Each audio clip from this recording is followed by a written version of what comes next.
ప్రభువును రక్షకుడైన యేసుక్రీస్తు అతి శ్రేష్టమైన నామంలో అనుదిన దైవ కృపా కార్యక్రమం ద్వారా ఈ దినం దేవుని మాటలు వింటున్న దేవుని బిడలు ఆత్మీయులైన మీ అందరికీ హృదయపూర్వక ధన్యవాదాలు తెలియపరుస్తూ ఉన్నాం.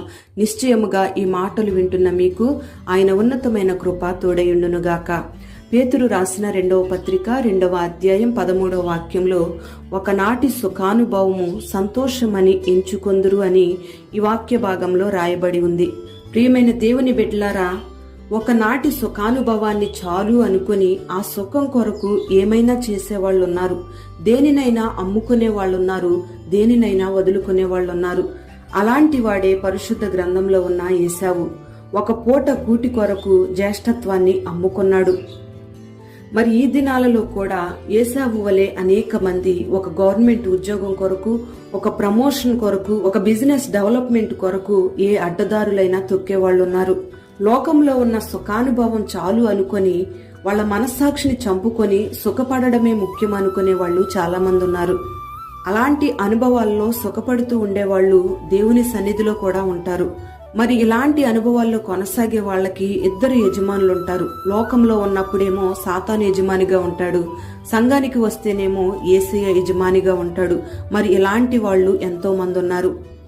ప్రియ దేవుని బిడ్డలారా, గమనించాలి, ఎవరిపైన సాతాను యజమానిగా ఉన్నాడో యేసయ్య వారి మీద యజమానునిగా ఉండడు అనే సత్యాన్ని గ్రహించాలి. ప్రియ దేవుని బిడ్డలారా, మరి ఈ దినాన అనేక మంది గోడ మీద పిల్లిలాగా భక్తి చేస్తూ ఉన్నారు. ఎంతకాలమైనా రెండు తలాంపుల మధ్య తడబడుతూ ఉంటున్నారు. అటు లోకంతో ఉంటున్నారు, ఇటు దేవునితో ఉంటున్నారు, ఇటు సంఘములో ఉంటున్నారు, అటు లౌకికంగా ఉంటున్నారు.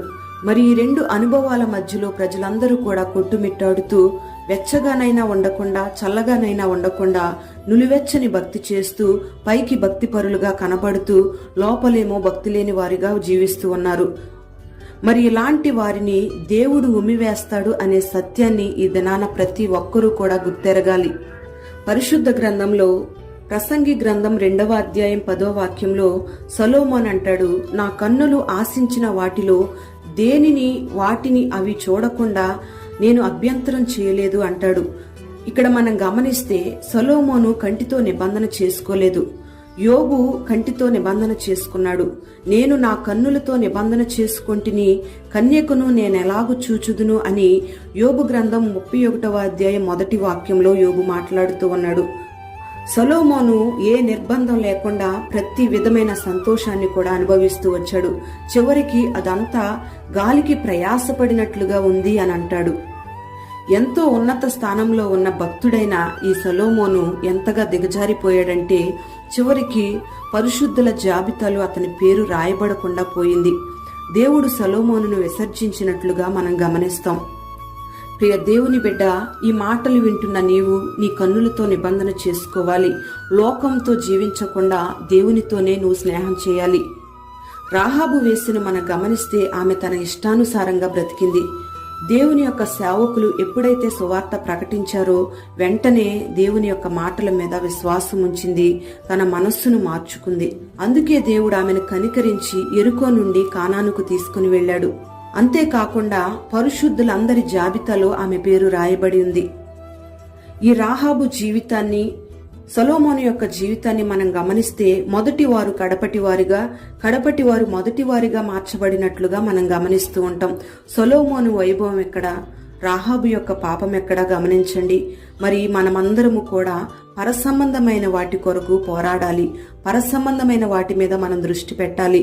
రెండు తలంపుల మధ్య మనం ఉండకుండగా, నులివెచ్చని స్థితిలో మనం జీవించకుండా, ఈ లోకంలో ఉన్న సుఖానుభవాన్ని మనం కోరుకోకుండా, మన కంటితో, మన చెవులతో, మన నోటితో, మన దేహమంతటితో నిబంధన చేసుకుని దేవునికి మహిమకరంగా జీవించాలి. మరి అట్టి కృప ఈ మాటలు వింటున్న మనకందరికీ దేవుడు అనుగ్రహించి బలపరిచి నడిపించునుగాక. ప్రార్థన. పరిశుద్ధుడవైన తండ్రి, ప్రేమ కలిగిన దేవానికి స్తోత్రం చెల్లిస్తూ ఉన్నాం. ఈ మాటలు విన్న నీ బిడ్డలందరినీ మీరు పేరు పేరున దీవించండి. ఒకనాటి సుఖానుభవమే సంతోషమని ఎంచుకున్న వాళ్ళు రెండు తలంపుల మధ్య జీవిస్తారని, లోకముతోనూ దేవునితో ఉంటారని మీరు సెలవిస్తూ ఉన్నారు. మరి అట్టి అనుభవాన్ని మీరు తొలగించండి.